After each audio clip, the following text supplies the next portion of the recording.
make it look better. So it would include more geometric shaping.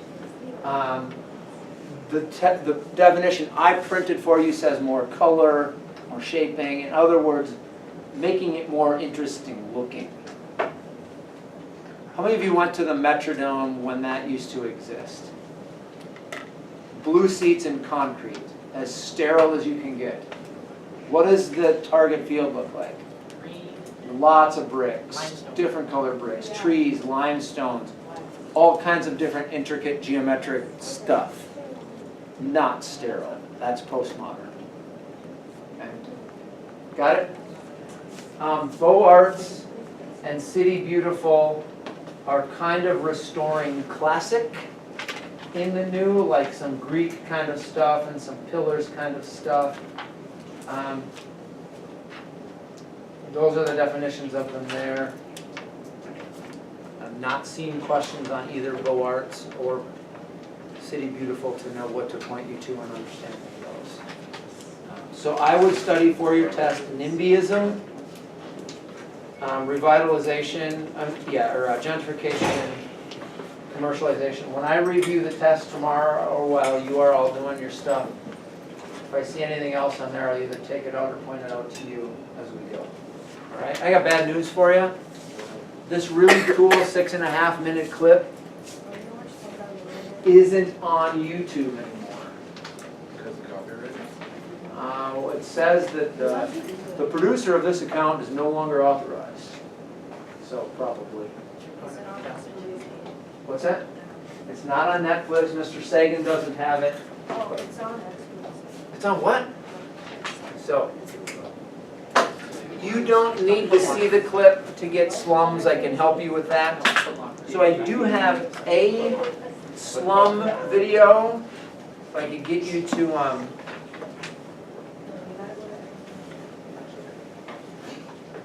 it's not the same because the other one's kind of entertaining and amusing. This one's just really pointed and truthful.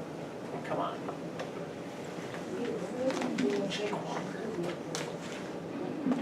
This is Dharavi, Asia's largest slum, and it's about to change forever. Once a mangrove swamp on the edge of Mumbai, more than 1 million people now live in these 550 acres. The residents of Dharavi are representative of India's larger poverty problem. Many came to Mumbai from rural areas in search of a better life. Here, they live in brick and tin shanties. All are guaranteed jobs in the slum's cottage industries, canning leathers, making pottery, and recycling plastics. Most survive on less than $2 a day, yet the land they live on is worth millions in Mumbai's booming real estate market. Enter the Dharavi Redevelopment Project, a $2.5 billion effort launched by private developers and approved by the Indian government. Under the plan, developers will build a 225 square foot apartment for each of the 87,000 families who have registered as Dharavi residents. Any builder can develop it with the permission of 70% of the slum owner. And he can destroy all the work and he can use the apartment blocks and ground floor. We have to use the slum development and top floor is the further for this project. For every square foot of new housing constructed, developers will be given 1 1/3 square feet to sell or develop as they please. If it goes as planned, the shanty town will give way to shopping malls, office towers, and luxury apartments. The government has to provide all these basic services like water, electricity, fire brigade, police, school, all these basic services government have to provide. Proponents say the redevelopment will provide modern housing with reliable sanitary sewer and water to residents. Critics say the development will leave tens of thousands of unregistered residents homeless. Even those who stay may find it impossible to earn a living. That particular section of this state, of this city, not only has residential houses, or what you call jhopra-pattis, but it is a house of cottage industries. There are hundreds of cottage industries which are operating there for last so many decades. That includes pottery, leather works, zari work, and you name them, they are there. I'm a doctor who's practicing that area and I know the conditions there. Now, I would like to ask those people who are into that project that if they disturb that, what will happen to the economy of that particular place?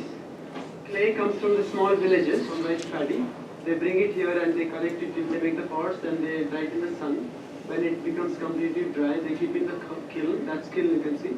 And then they cover it with waste cotton and waste clothes and they burn it. The biggest and most polluting of the slums industries, leather tanning and pottery, will be banned. Aid groups warn this will wipe out 3,500 businesses which contribute more than $1 billion a year to the local economy. People of Dharamik, they are not against the development, but what they are saying, it should be in favor of us.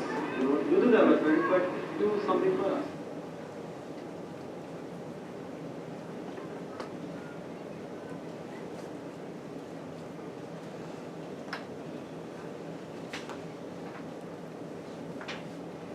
Let me do this for fun. This is considered the most densely populated slum in the world. This is a one city block in Hong Kong. What do you think when you look at that?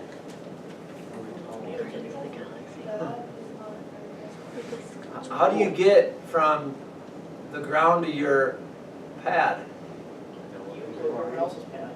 Looks like there's a set of stairs right here, doesn't it? Pretty good. up and around. It's pretty crazy. I think I have another tab open, if I can get this to move. Here are some images of slums. Actually, I think this is Caracas, Venezuela. You see the absolutely normal, developed, wonderful looking city and all of these squatter settlements on the periphery of the town. The images in this are pretty amazing. This looks to me like Rio, but I do not know. I did not click on it to see which city this is. These are not that far on the outskirts of town. This gets us in a little bit more closely and personal. Looks like it could be Southeast Asia somewhere.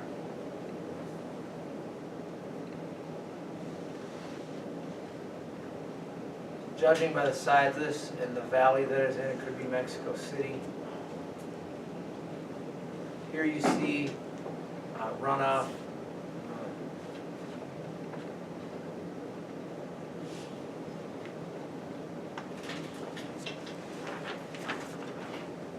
Do you recognize that each of these is a house?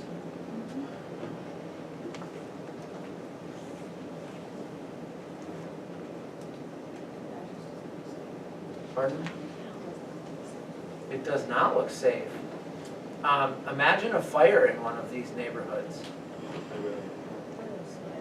I'm surprised we don't hear of those.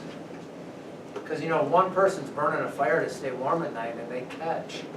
We're talking about thousands dead. I wonder what city this is. This almost looks fake. I have no idea what city that is in the background. Here's a very, very truthful reality. This is a sewage pipe. Okay, this is a garbage dump. These become common places for these to exist because it is where land is available. Who's going to build a house by a dump, right? So the folks that come to town recognize that there's space there and throw up a house.